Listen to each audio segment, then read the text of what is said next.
Good morning વિદ્યાર્થીઓ. ધોરણ 11 વિષય છે વાણિજ્ય પત્ર વ્યવહાર અને સેક્રેટરિયલ પ્રેક્ટિસ. વાણિજ્ય પત્ર વ્યવહાર અને સેક્રેટરિયલ પ્રેક્ટિસનો બીજો વિભાગ છે એસપી વિભાગ. એનું 7મું ચેપ્ટર શેરમૂડી અને તેના પ્રકારો. વિદ્યાર્થીઓ, આપણે આના આગળના વિડીયોમાં શેરમૂડીનો અર્થ, શેરમૂડીના પ્રકારોની ચર્ચા આપણે આગળ જ કરી ગયા, જેમાં આપણે ઇક્વિટી શેર અને પ્રેફરન્સ શેરની વાત કરી હતી. ઇક્વિટી શેરના લક્ષણો, એની જોગવાઈઓ, સ્વેટ ઇક્વિટી શેર એના લક્ષણો અને એની જોગવાઈઓની ચર્ચા છે એ આપણે આગળના વિડીયોમાં કરી હતી. પોઈન્ટ નંબર 7.4 પછી આપણે પ્રેફરન્સ શેર વિશેની વાત કરી અને હવે આપણે આજે આ વિડીયોમાં છે ત્યાર પછીનો પોઈન્ટ નંબર 7.5 છે એ ઇક્વિટી શેર અને પ્રેફરન્સ શેર વચ્ચેનો તફાવત છે. ઇક્વિટી શેર અને પ્રેફરન્સ શેરની આપણે અર્થ અને સમજૂતી જે મેળવી છે એ જ ચર્ચા ફરી પાછા તફાવત સ્વરૂપે આપી છે. તો આપણે આજે આ વિડીયોમાં ઇક્વિટી શેર અને પ્રેફરન્સ શેરનો તફાવતનો અભ્યાસ કરીએ. બુકના પેજ નંબર 131 પર તમને આ અંગેની વિગતો આપેલી છે. તો સૌથી પહેલાં મુદ્દામાં આપેલી છે જરૂરિયાત. ઇક્વિટી શેરની જોઈએ તો શેરમૂડી બહાર પાડતી કંપનીને આ પ્રકારના શેર ફરજિયાત બહાર પાડવા પડે છે. જે જરૂરિયાત શું છે સામાન્ય શેરની, ઇક્વિટી શેરની જરૂરિયાત શું છે? તો કે જે કંપની શેરમૂડી બહાર પાડતી કંપની છે એણે આ પ્રકારના શેર બહાર પાડવાની જરૂરિયાત રહે છે. જ્યારે પ્રેફરન્સ શેર છે એ બહાર પાડવાની જરૂરિયાત રહેતી નથી. પ્રેફરન્સ શેર છે એ બહાર પાડવાના હોતા નથી. જ્યારે ઇક્વિટી શેર છે એ ફરજિયાત બહાર પાડવામાં આવે છે. પછી બીજા મુદ્દામાં કહે છે ડિવિડન્ડનો દર. ઇક્વિટી શેર છે તો એમાં ડિવિડન્ડનો દર અનિશ્ચિત હોય છે. અનિશ્ચિત એટલે નક્કી હોતો નથી. જો કંપની નફો કરે તો એમાં પર ડિવિડન્ડ છે એ ચૂકવે, પણ જો કંપની નફો ન કરે તો ડિવિડન્ડ ના પણ ચૂકવે. એટલા માટે સામાન્ય ઇક્વિટી શેર છે એના પર ડિવિડન્ડનો દર છે એ અનિશ્ચિત હોય છે. જ્યારે પ્રેફરન્સ શેર છે એના પર ડિવિડન્ડનો દર નિશ્ચિત હોય છે. ડિવિડન્ડનો નિશ્ચિત દર એટલે કે જ્યારે પ્રેફરન્સ શેર બહાર પાડ્યા હોય, જ્યારે પ્રેફરન્સ શેર છે એ કેટલી ડિવિડન્ડનો દર ધરાવે છે એ ત્યારે જ નિશ્ચિત થઈ જાય કે 7% preference share, 9% preference share, 10% preference share. તો આ જે ટકાવારી છે એ ટકાવારી એ ડિવિડન્ડનો દર છે. જેટલી ટકાવારીના પ્રેફરન્સ શેર હશે એટલી ટકાવારી મુજબ પ્રેફરન્સ શેર પર ડિવિડન્ડ મળે છે. ત્યાર પછીના ત્રીજા મુદ્દામાં કહે છે અધિકાર. ઇક્વિટી શેરહોલ્ડરને કંપનીની સભામાં હાજર રહેવાનો, મત આપવાનો અને સંચાલકોને ચૂંટવાનો અધિકાર હોય છે. એટલે કે સામાન્ય ઇક્વિટી શેર જે ધરાવે છે એને કંપનીની તમામ સભાઓમાં કંપનીની મત આપવાનો અને સંચાલકો છે, કંપનીના બોર્ડ ઓફ ડિરેક્ટર જેને આપણે કહીએ એ વ્યક્તિને ચૂંટી કાઢવાનો અધિકાર હોય છે.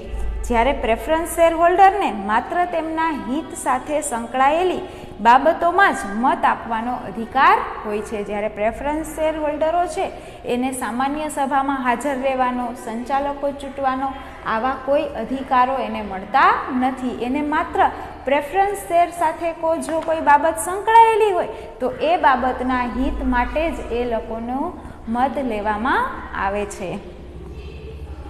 ત્યાર પછીના ચોથા મુદ્દામાં કહે છે જોખમ. જોખમનું પ્રમાણ વધુ હોય છે. જે ઇક્વિટી શેરહોલ્ડરો છે તો ઇક્વિટી શેરહોલ્ડરોમાં જોખમનું પ્રમાણ વધુ હોય છે, કારણ કે સૌથી છેલ્લે ઇક્વિટી શેરહોલ્ડરોને નાણાં ચૂકવવામાં આવે છે.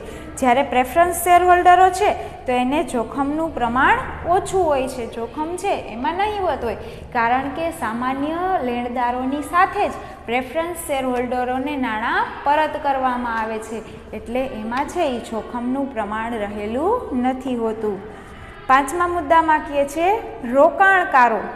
જોખમ લેવા તૈયાર અને વધુ વળતર લેવા ઈચ્છતા રોકાણકારો આ પ્રકારના શેર પસંદ કરે છે. સામાન્ય ઇક્વિટી શેરની ખરીદી છે એ કયા લોકો કરશે?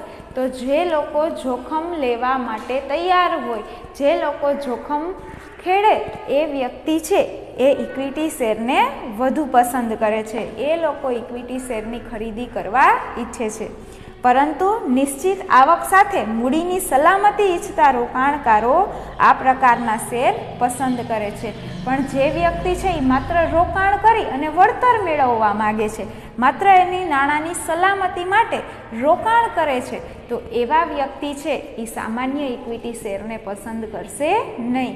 એ વ્યક્તિઓ છે એ પ્રેફરન્સ શેરને વધુ પસંદગી આપે છે. ત્યાર પછીના મુદ્દામાં કહે છે બજાર ભાવ.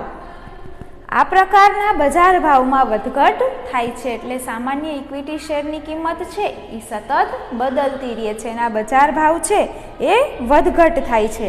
જ્યારે પ્રેફરન્સ શેર છે એ સામાન્ય રીતે આ શેરના બજાર ભાવમાં વધઘટ થતી હોતી નથી, કારણ કે બજારમાં એને બહાર પાડવાના હોતા નથી. એટલા માટે પ્રેફરન્સ શેર છે એની બજાર કિંમત છે એ બદલાતી હોતી નથી, જ્યારે સામાન્ય ઇક્વિટી શેર છે એની બજાર કિંમતમાં વધઘટ થતું હોય છે. ત્યાર પછીના 7મા મુદ્દામાં કહેલું છે મૂડીની વૃદ્ધિ.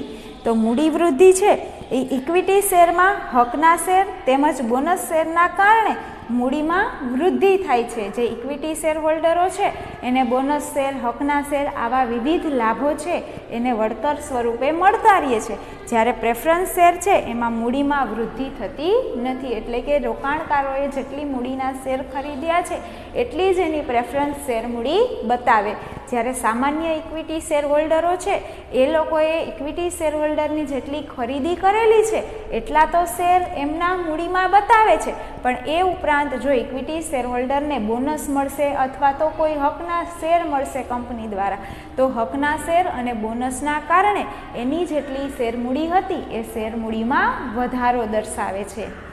તો વિદ્યાર્થીઓ 1 થી 7 મુદ્દા છે અહીંયા તમને ઇક્વિટી શેર અને પ્રેફરન્સ શેર વચ્ચેના તફાવતના આપેલા છે, જે આપણે ઇક્વિટી શેર અને પ્રેફરન્સ શેરની ચર્ચામાં જોઈ ગયા હતા. ત્યાર પછીનો મુદ્દો છે 7.6 શેર પ્રમાણપત્ર. તો આ શેર પ્રમાણપત્રનો મુદ્દો અહીંયાથી તમારે રદ કરી દેવામાં આવેલો છે, એટલે 7.6નો મુદ્દો છે એ આપણે અભ્યાસ નથી કરવાનો. તેની અંદર 3 પોઈન્ટ છે: અર્થ, શેર પ્રમાણપત્રમાં દર્શાવાતી વિગતો અને શેર પ્રમાણપત્ર અંગે કંપની ધારાની જોગવાઈઓ. આ 3 પોઈન્ટ છે એ દૂર કરી દેવાના છે, એનો આપણે અભ્યાસમાં નથી લીધેલા. ત્યાર પછીનો પોઈન્ટ છે 7.7 શેરોનું ડીમટીરિયલાઇઝેશન, એટલે કે આખી ઇલેક્ટ્રોનિક વ્યવસ્થા. તો આ આપણે વિગતો છે એ નેક્સ્ટ વિડીયોમાં અભ્યાસ કરશું. આ વિડીયોમાં આપણે તફાવત સુધીના મુદ્દાઓને ધ્યાનમાં લેશું. Thank you.